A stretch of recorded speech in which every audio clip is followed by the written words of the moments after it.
त्राहिमाम, त्राहिमाम। आइए गरुड़ जी। क्या बात है पक्षीराज, कुछ शंकाग्रस्त दिखाई दे रहे हो?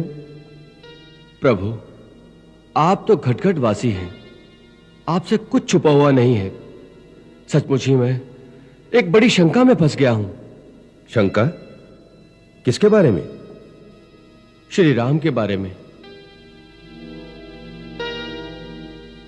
अपने प्रभु के बारे में शंका कर रहे हो खगराज? यह विचार आपके मन में आया कैसे?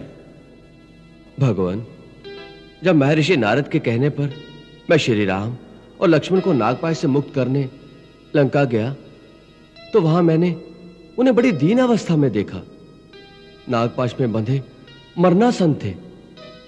जब मैंने उनका बंधन काटा, तब उनकी चेतना जागी। ये सब देखकर मेरे मन में यह प्रश्न उठा कि जिनका नाम लेने से प्राणी संसार के बंधनों से छूट जाते हैं, वही प्रभु एक तुच्छ राक्षस द्वारा नागपाश में बंधे पड़े हैं। जिनकी मुक्ति मेरे द्वारा हुई है, वो कैसा भगवान? बस प्रभु, तब से मेरे चित्त में शांति नहीं रही, इसलिए आपके श्री चरणों में आया हूं। मेरा पथ प्रदर्शन कीजिए, जिससे मेरे मन का भ्रम मिट जाए। यह भ्रम ही है आपके मन का पक्षीराज। प्रभु की माया बड़ी प्रबल है, वो बड़ों बड़ों को नचा देती है। उसी माया ने आपको अपने जाल में फंसाकर आपके विश्वास को भ्रमित कर दिया है। इसका उपचार शीघ्र कर लीजिए, वरना कई योनियों तक भटकते फिरोगे। मुझे नारद जी ने इसीलिए आपके पास भेजा है कि आप ही मुझे इस जाल से मुक्त करा दें। आपका रोग ऐसा है खगराज, जिसका उपचार एक दिन में नहीं हो सकता। इसके लिए दीर्घ काल तक निरंतर सत्संग की आवश्यकता है। ऐसा सत्संग जहां सदा राम कथा की गंगा अविरल बहती रहे।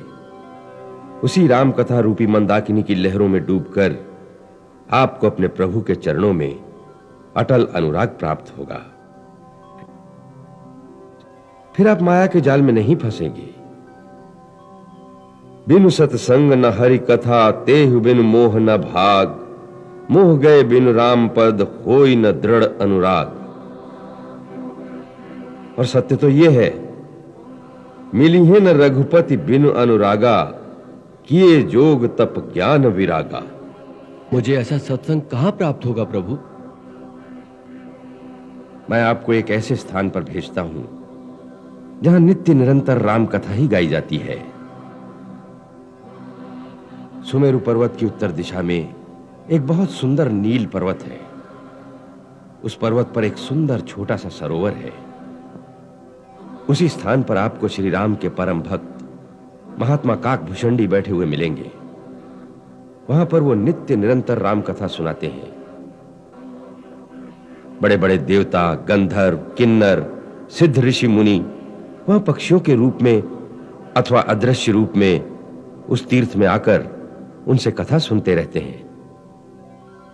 आप उनकी शरण में जाइए, कुछ काल तक उनका सत्संग करिए, आपका उद्धार हो जाएगा। जो आज्ञा प्रभु। कल्याण हो।